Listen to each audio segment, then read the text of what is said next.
Hey guys, my name is Greg Devlin. I'm a co-creator of the Neon Tiki Tribe, and I'm going to show you how a sunglass idea launched a brand new series of superheroes for kids that teaches them valuable life lessons. But first, we got to back up a little bit so I can lead you into that part of the story. You ready? Let's go. Hey guys, I'm Greg Devlin with the Neon Tiki Tribe, and I want to take you back and give you the backstory of how the Neon Tiki Tribe got started. So let me go all the way back to when I was a kid in Cincinnati, Ohio with my girlfriend. Here I am at 13 years old with my 12-year-old girlfriend, Annette Buchanan, and got married when I was 17 years old. I joined the Air Force. Her and I went to Little Rock Air Force Base in Arkansas, and I became an explosion survivor of the largest nuclear missile the United States ever owned, called a Titan II missile. Let me tell you this amazing story. This explosion happened on September 19th, 1980 in Damascus, Arkansas at a Titan II missile silo complex. It was routine maintenance that was being done by the first shift technicians who were basically going to take an 8-pound socket connected to a 3-foot ratchet on the side of the missile there at approximately 70 feet up on the missile, that cap right there. All they do is connect the socket and the ratchet, break the cap loose, and basically connect this line so they could put pressure on top of the tank. It was a simple procedure. When the socket fell off the ratchet on that platform they were standing on right there, here at the bottom there, and that's what it looks like up close against the missile. The socket got past the black rubber piece that's supposed to keep it from falling, and it dropped 70 feet to the very bottom. You'll see a silver ring down here, and that's a thrust mount. So it bounced off the thrust mount, punctures the fuel tank, and it starts leaking 12,000 gallons of hydrazine, which is a really hazardous fuel. The thing exploded. Remember, I'm standing right here at this gate. I slide 60 feet on my back. So here's the silo door. This is 743 tons. It's held down by great big hydraulic pins. It blew at 600 feet off the complex away from us. Shattered my ankle, severed my Achilles tendon. I had burns on my face, neck, back, both hands, a broken eardrum. They did skin grafts on my left hand and 2 pins in my ankle. Every 8 hours they came in to scrub the dead skin off of me. So 1 guy died, 23 people were injured. A friend of mine, Dave Livingston, died. They wrote a book called Command and Control by Eric Schlosser. This is a kind of a pre-sale copy there. He gave that to me before it came out, but that came out in 2013.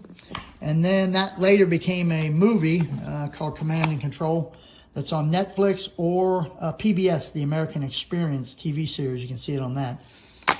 Florida Today did a story, Close Call. They did that in January of 2016. So let me show you where I went from the Air Force.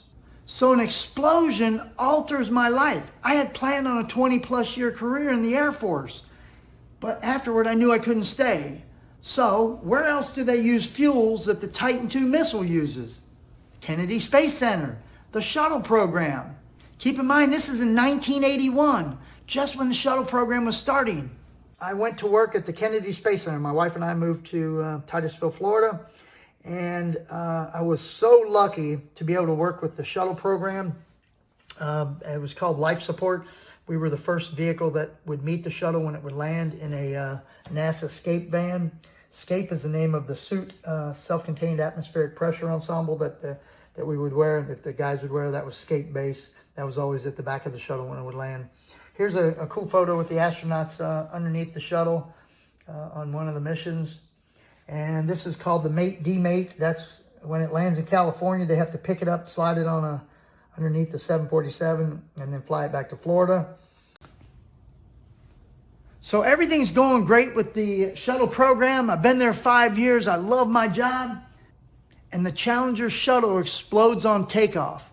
My wife and I were actually watching the launch. It was so heartbreaking. 9 months later, on the exact same day, September 19th, 1980 was the missile explosion. September 19th, 1986 is the day I was laid off from the Kennedy Space Center. So I started a tree moving business called Tremendous Trees. So there was a Florida Today news article that was done on us moving a great big oak tree there.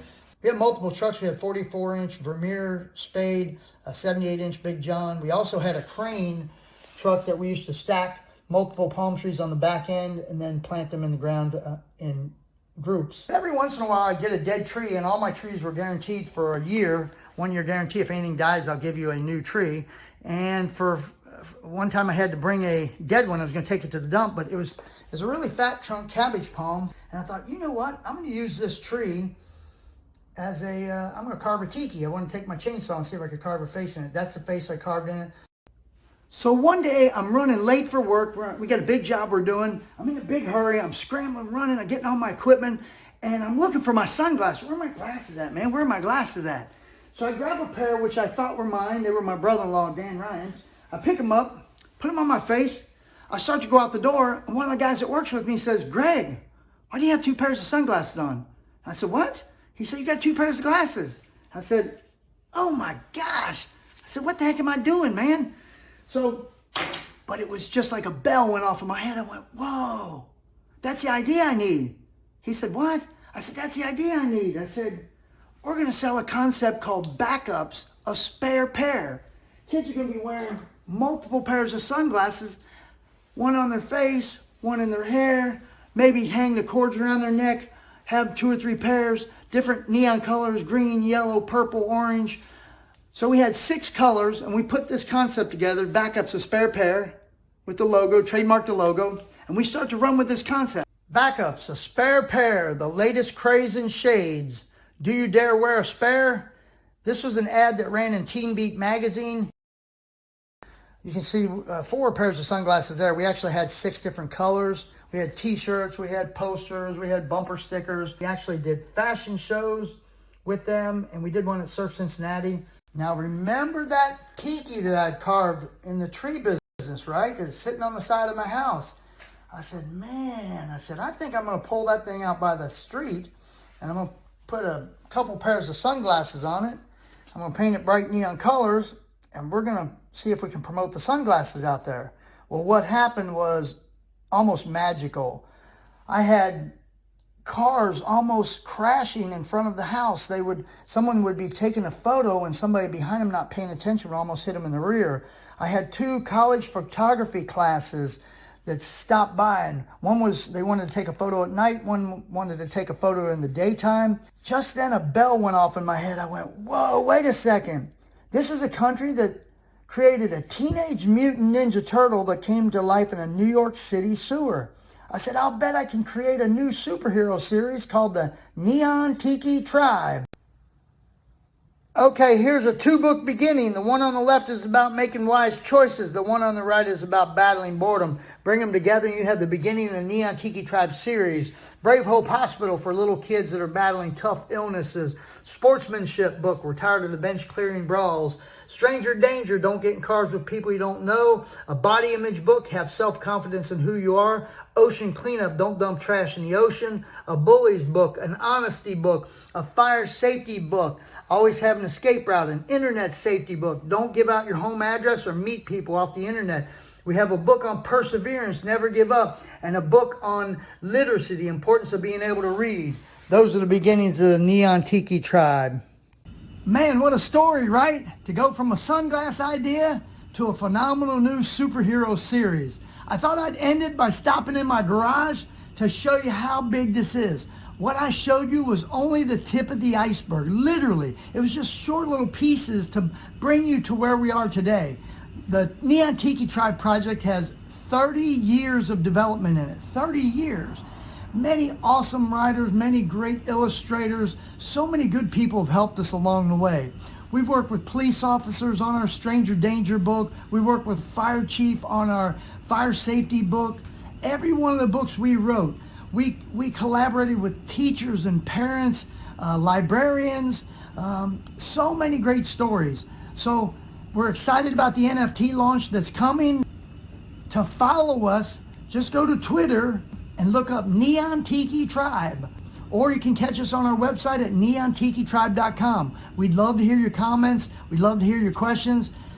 Neon Tiki Tribe Superhero Series is going to change the world. We're going to do it through my children, your children, and children around the world. Thanks so much for listening.